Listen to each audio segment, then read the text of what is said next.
Hi all.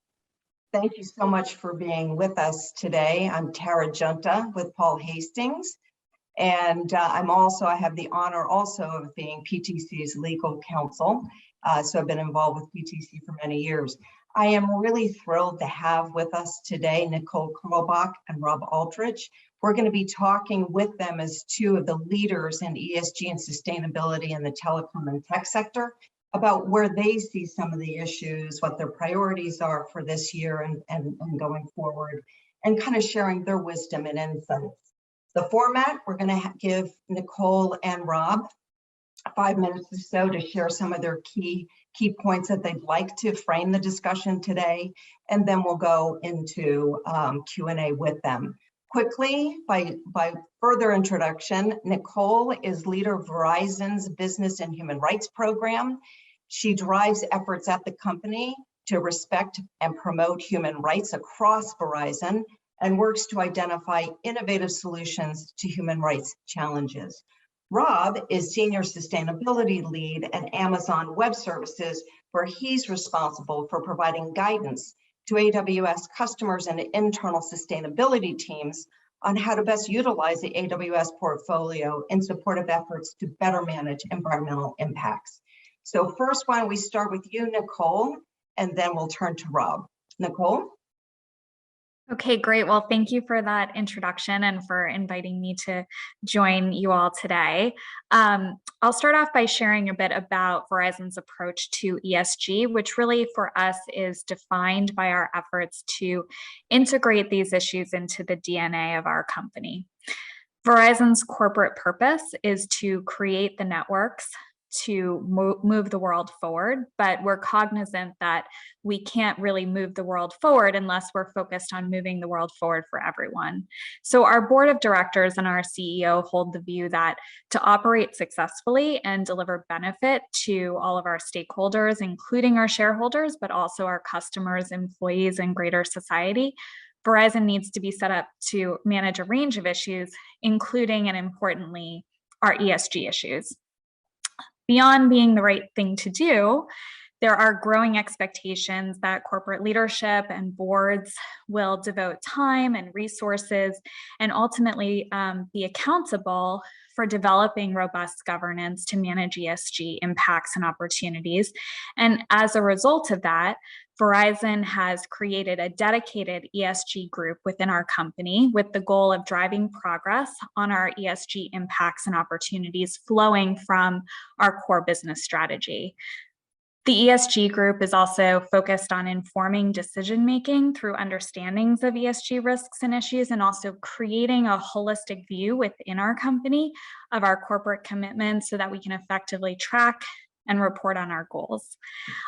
This cross-functional ESG group consists of experts in a range of ESG areas that we consider important to Verizon. So sustainability, environmental issues, human rights, which I know we'll talk about, digital trust and safety, and corporate governance issues. In short, the team is really working to engage with external stakeholders, foster internal collaboration on these issues, and enhance transparency around them. So an example of what this looks like in practice, just to make it a bit more real as we dive into the conversation, I'll highlight our human rights work. I, as you said, head up our Business and Human Rights Program. We're called the BHRP for short. And we're really focused on driving efforts to integrate human rights into decision-making within Verizon. We are cognizant that often human rights issues are considered sort of an S issue within the ESG framework, but the way that we see this at Verizon and why we're situated within the ESG group is that we really see these human rights issues permeating the E, the S, and the G. So we see it as a cross-cutting area of work. Our team, as we do this work, we leverage existing human rights frameworks and principles. We build considerations that we draw from those principles into existing decision-making processes in our company, including for things like product reviews, launches, strategic transactions, supply chain issues, and then we work to be transparent about our approach. So today, what we're really focused on is building that human rights due diligence program and then increasingly taking the framework that we've built of integrating into decision-making within Verizon on these issues and working to expand it to a wider range of ESG risks and issues that can be considered as our business makes its decisions. And we are looking to do this because we think it will set us up well against emerging trends that are coming in the ESG space, which I'm sure we'll talk about today. Nicole, thank you very much. Rob, how about some opening remarks from you? Aloha and mahalo PTC for having me. Thank you for the intro, Tara. And you can see by my background, I don't get to be with you in Hawaii. I am in cold, rainy Portland. So please enjoy the weather while you're there. And today I was hoping to provide some kind of hands-on perspective for you, really across three different perspectives. First, the customer. There's been more chief sustainability officers hired in the last 4 or 5 years than have been hired in the last 20. So there is clearly a lot of investment happening in the industry. So I want to tell you a little bit about that function, and as kind of the latest operational interpretation of ESG and how people are using some of our cloud technologies to really push the envelope in that regard. And in that respect, I can also give you a bit of an industry perspective, because in my role here at AWS, I have a really cool and exciting job where I get to work with customers from all over the world, like Nicole and others who are trying to do something cool inside of their operations and want some new software products to do that. Our team is a team of builders, and we go out and we build software for sustainability use cases. So very cool. So I want to tell you a little bit about how the industry is evolving towards that. And finally, I want to leave you with a bit of perspective on how each of you as technologists can hopefully leave this session with a sense of how you can bring sustainability into your particular focus area. So thanks again for having me, and I'm really looking forward to the discussion.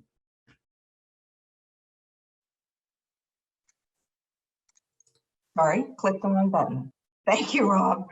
Okay, so let's start, this ESG and human rights, and it's a real journey, as not to be too cliche about it, but it is a journey and it's a realization. Rob, you just said that, right? There have been more sustainability officers appointed in the past year or so than in the past however many years.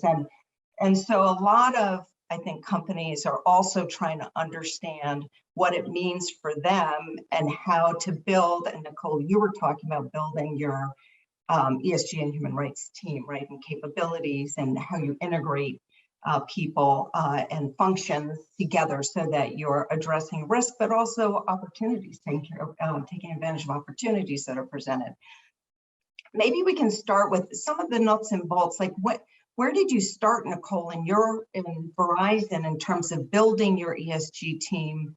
And I'd like you to talk a little bit also about from the human rights standpoint, because that is, I think, a little bit more coming to the fore in terms of how companies should understand that and address it. Yeah, so our sort of journey on human rights really started well over a decade ago at Verizon. Verizon adopted its first human rights statement in 2009. So even before we had guidance from things like the UN Guiding Principles on Business and Human Rights, which is sort of the guiding framework in the human rights and business space. But, in the intervening period between 2009 and then fast forward to more recent times, lots of developments have happened. And as we were observing, the ESG space and the human rights space have been growing. So in 2018, Verizon made the proactive decision to set up a dedicated and focused team on human rights. And then shortly after, with the momentum building around ESG, our board of directors and our leadership team really decided that we needed a dedicated ESG group. So in 2019, that group came together to really carry out these ESG efforts and strategy across the company. And really we're tasked with, collaborating across different teams, and also reporting back to our board on our critical sustainability and social issues, as well as growing governance and integration of ESG risks and issues across Verizon. And so it made a very natural fit for our human rights team to then migrate within or into the ESG group and to kind of bring all of these functions together into one area. So that's a little bit of our evolution story, and how we're set up to do this work today. Thank you. And Rob, AWS, so because you really work internally and with customers, right, to try to address their data needs and how to think about tools and strategies for addressing sustainability and ESG. You want to tell us a little bit more about that? Sure. So yeah, the majority of our work is focused outbound outside of AWS and trying to help people build their own internal management tools using our technologies. So based on what we see there, we'll often share our lessons learned with our teams internally at Amazon that are doing that on behalf of Amazon all the time. And conversely, we also learn from them, because in terms of, as far as customers go, they're without a doubt a leading customer. So a lot of what we do is kind of take lessons learned and best practices from what we've trialed internally and seen that works within our diversity of operations. And that gives us a good comfort level with bringing that outbound to market.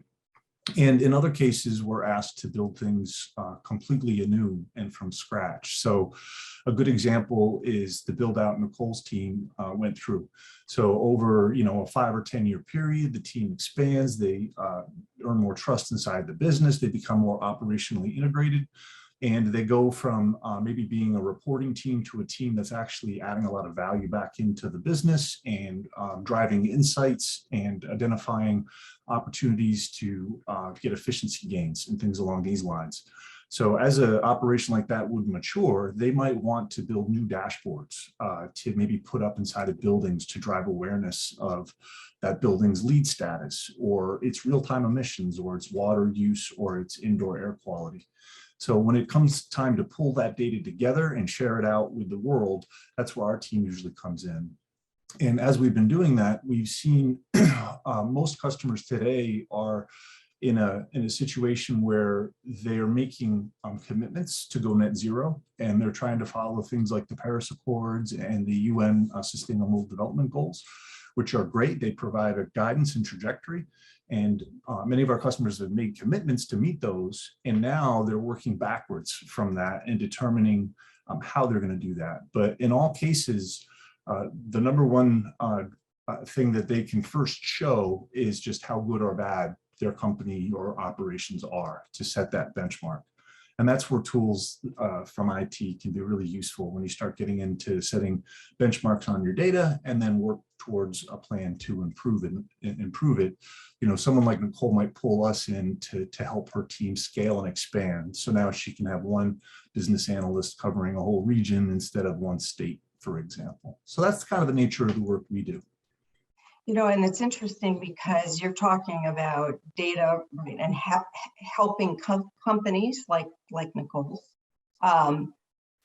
understand the data, pull the data, and really use it in a way that is achieving more of their sustainability, whatever their ESG sustainability, human rights goals may be. A lot of discussion, of course, the debate, and Nicole, I'd be interested in your thoughts on the whole area of reporting and disclosure and the different standards that are out there, because as you say, Rob, most people have the SDGs firmly in mind, but then how you track, what data you pull, how is it comparable, or is it comparable across companies, even in one given industry? And Nicole, do you want to talk a little bit about that? And then Rob, obviously, please hop in there as well in terms of how you use data today and kind of what the reporting and disclosure landscape looks like to you. Sure. This is certainly sort of an evolving area. And just within the last few years, as this ESG team came together, one of the decisions that we made was to take our corporate social responsibility report and really migrate it into an ESG report so that we could have decision useful information and metrics in that report for investors and other stakeholders who are looking for that information. Part of that is because increasingly we're seeing a trend toward more expectations in this space, a convergence on greater standardization of metrics. Certainly there are mandatory reporting disclosure waves, perhaps you could say, kind of coming, we expect. And a lot of that should be a useful thing because it's likely to drive greater consistency and greater comparability across, different companies and being able to analyze this data. But we're definitely watching this trend, and thinking ahead about how we can set ourselves up to be prepared to be sharing the information that is most useful for a wide range of stakeholders, investors included, but not only investors. Yeah, Rob, anything you wanted to add to that? Just that once you make things visible, behavior changes. I think the key is making what's not visible today visible to the masses. And I always think a perfect example of that we can all relate to is like videos. We want to watch videos online and we have no clue as to the carbon footprint of that video. And a video that's produced in a data center or served in a data center in China will have a much higher carbon footprint plugged into coal than a video that is hosted here plugged into the Pacific Northwest in hydro. So it's a good example of just making some of that data visible that is already behind the machine, so to speak, can really change behavior. And I think a good example of that too is the topic of our discussion on human rights. One of the things that we all know is environmental impacts affect people who are already on the margins that much harder. And so data can help tell that story. And I think that getting that to the right people to take a different action is what it's really all about. Yeah, absolutely. The whole area and issue of transparency, you shine a light on it, and that helps to move the needle, at least hopefully, if people can really see. And you need the data, you need the insight in order to see that.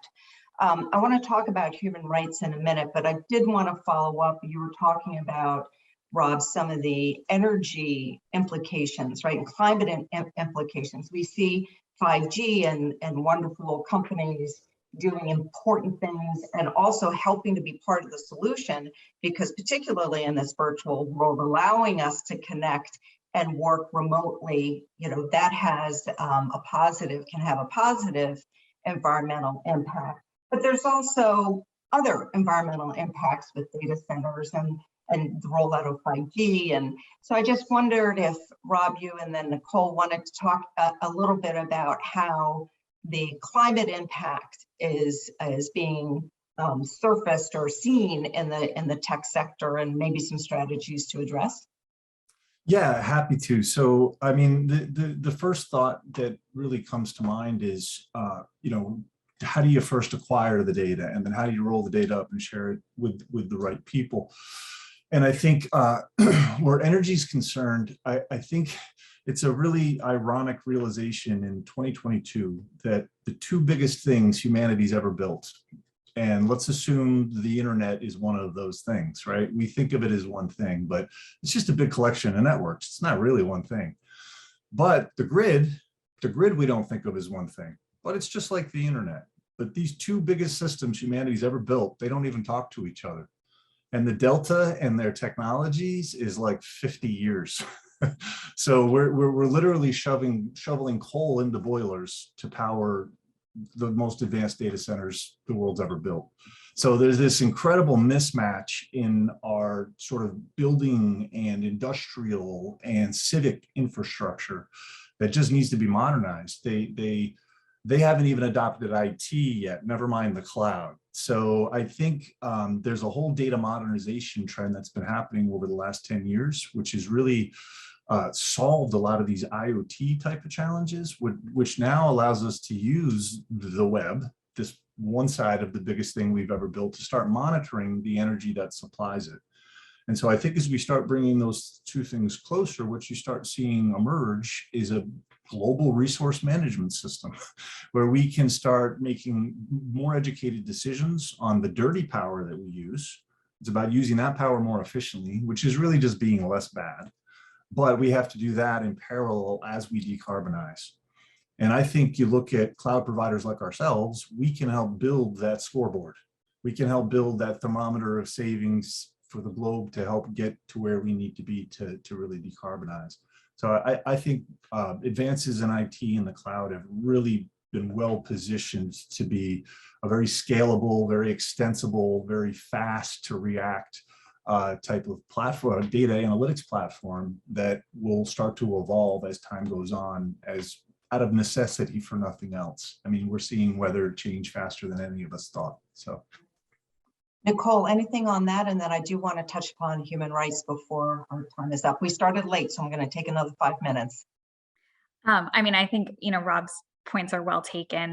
The only thing I would add there is just, on the theme of transparency that we've been talking about, we do think about that very much so in terms of issues of climate change and what the different, ways that each company can address that issue are. And so in the last recent year, we've published our inaugural TCFD report, and we've been using that to really engage conversations with different stakeholders on this range of topics. So I think, transparency on this particular issue is also key.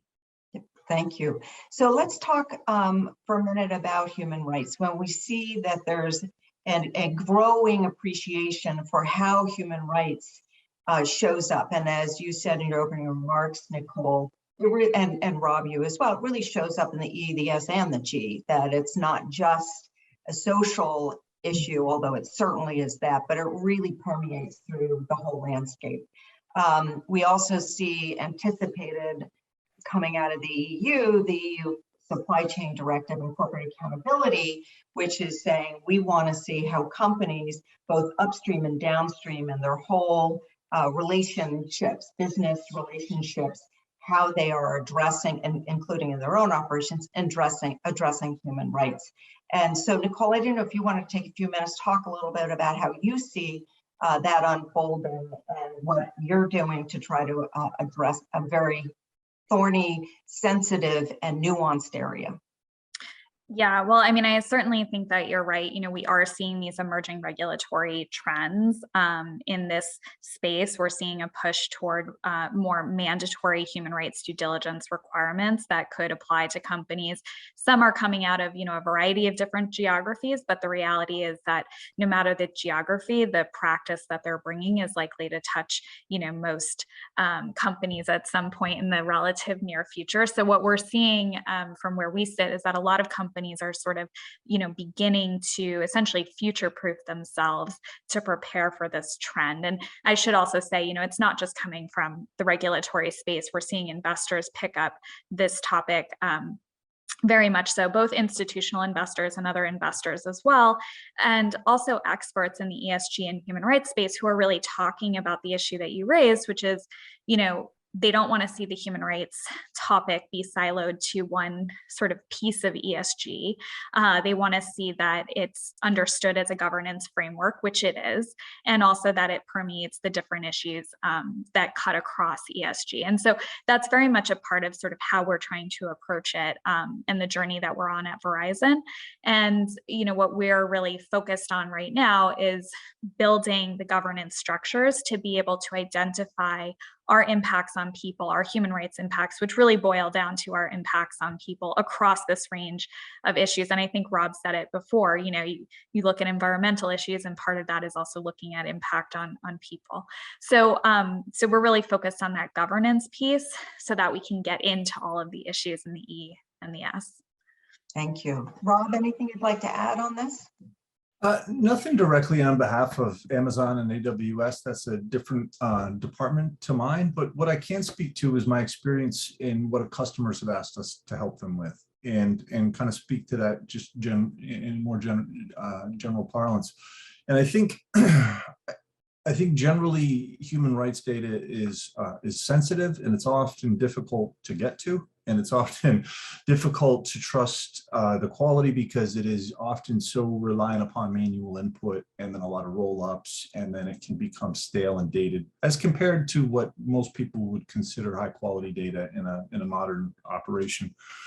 So because of that reason and many others with sensitivity, what we often get asked to do is build more index KPIs, where you would look at different indicators of what would affect folks on the margins more so, and then build a monitoring package around that. And a good example of that is a customer who uses our ASDR, Amazon Sustainability Data Initiative. It's a free exchange platform, and we have a partner there that exchanges Landsat data that can show habitat changes, urban sprawl, and can also show industrialization impinging on marginalized neighborhoods, for example.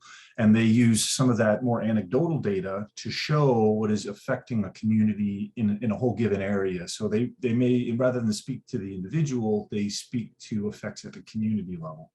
And I find that that can be pretty illustrative and can be very useful in civic planners and governmental employees trying to make some changes in that community, or maybe introduce a new bill or a new law. So this data can help them in their cases. But again, it kind of goes back to getting at least decent data, or data that one step removed still tells the story. Absolutely. Well, thank you so much. I want to thank Nicole, Karlebach, Rob Albrecht. This is a huge topic. We could go on for a long time, but they are two very busy people. We do appreciate your time with us today. We wish we were all in Hawaii and enjoying the beautiful weather. We want to say aloha and thank you again. Thank you all. Go and enjoy that beach.